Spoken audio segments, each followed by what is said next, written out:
വിപണിയിൽ ഒരു വോളറ്റിലിറ്റി തുടരുന്ന സാഹചര്യത്തിൽ അട്രാക്റ്റീവായ വാല്യുവേഷനുള്ള ഓഹരികൾ കണ്ടുപിടിച്ച് അതിൽ നിക്ഷേപം നടത്തുന്നതാണ് ഉചിതം. അനലിസ്റ്റുകളുടെ അഭിപ്രായത്തിൽ പല ലാർജ് ക്യാപ് ഓഹരികളും ഇപ്പോൾ റീസണബിൾ വാല്യുവേഷനിൽ എത്തിയിട്ടുണ്ട് എന്നാണ്. വാല്യുവേഷൻ ശ്രദ്ധിക്കുന്ന കൂട്ടത്തിൽ അവരുടെ റിസൾട്ടുകളും ബിസിനസ് അപ്ഡേറ്റ്സും ഒക്കെ ശ്രദ്ധിക്കാവുന്നതാണ്.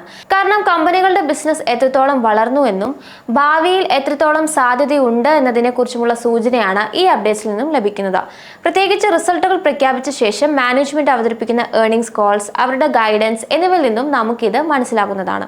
പൊതുവെ ലാർജ് ക്യാപ് സ്റ്റോക്കുകൾ റിസ്ക് കുറവാണെന്ന് നമുക്കറിയാം.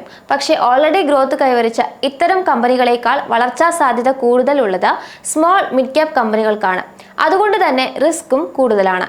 എങ്കിലും പല മിഡ് സ്മോൾ ക്യാപ് ഓഹരികളും മൾട്ടി ബാഗർ റിട്ടേൺ നൽകിയിട്ടുണ്ട് എന്ന കാര്യവും ശ്രദ്ധേയമാണ്. ഇന്ന് അത്തരത്തിൽ നമുക്ക് ശ്രദ്ധിക്കാൻ സാധിക്കുന്ന 3 മിഡ് സ്മോൾ ക്യാപ് ഓഹരികളെ പരിചയപ്പെടാം. വിവിധ അനലിസ്റ്റുകൾ നൽകിയ വ്യൂ ആണ് ഇവിടെ പങ്കുവെക്കുന്നത്. ആദ്യ ഓഹരി ഷർദ് ക്രോപ്പ് കെം ലിമിറ്റഡ് ആണ്. കമ്പനിയുടെ ചെയർമാനും MD-യുമായ RV ബുബ്ന അവരുടെ ബിസിനസ് ഔട്ട്ലുക്ക് പങ്കുവച്ചിരുന്നു.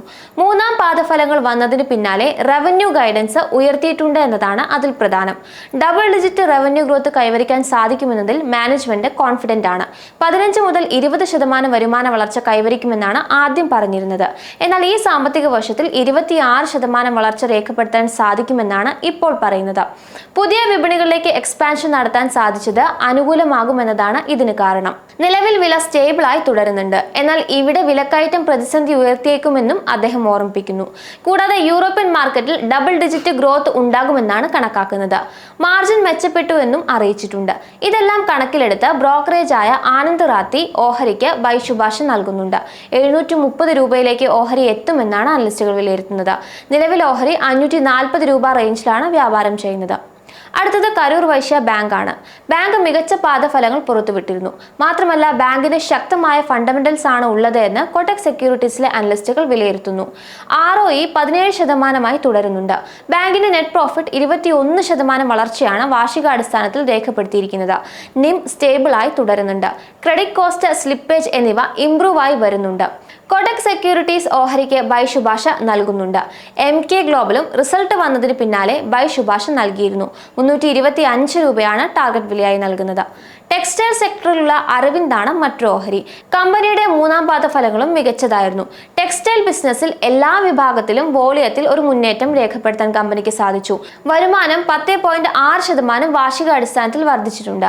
കൂടാതെ 4000 മുതൽ 4500 മില്യൺ രൂപ മൂലധന ചിലവുകൾക്കായി ഈ സാമ്പത്തിക വർഷത്തിൽ വകയിരുത്തുമെന്നാണ് കമ്പനി തീരുമാനിച്ചിരിക്കുന്നത്. ഗാർമെന്റ് കപ്പാസിറ്റി ഉയർത്തുക, ഫാബ്രിക് കപ്പാസിറ്റി വർദ്ധിപ്പിക്കുക പോലുള്ള പല പദ്ധതികളും കമ്പനിക്കുണ്ട്. ഗാർമെന്റ് കപ്പാസിറ്റി പ്രതിവർഷം 10 മില്യൺ പീസുകൾ വെച്ച് ഉയർത്താനാണ് ലക്ഷ്യം. ഫാബ്രിക് കപ്പാസിറ്റി 7 മുതൽ 8% വർദ്ധിപ്പിക്കാനും. കമ്പനിയുടെ എക്സ്പാൻഷൻ പ്ലാനുകളും റിസൾട്ടുകളും വിലയിരുത്തിയതിന്റെ അടിസ്ഥാനത്തിൽ എലാറ ക്യാപിറ്റൽ ഓഹരിക്ക് ബൈ ശുപാർശ നൽകുന്നു. 471 രൂപയാണ് ടാർഗറ്റ് വിലയായി നൽകുന്നത്.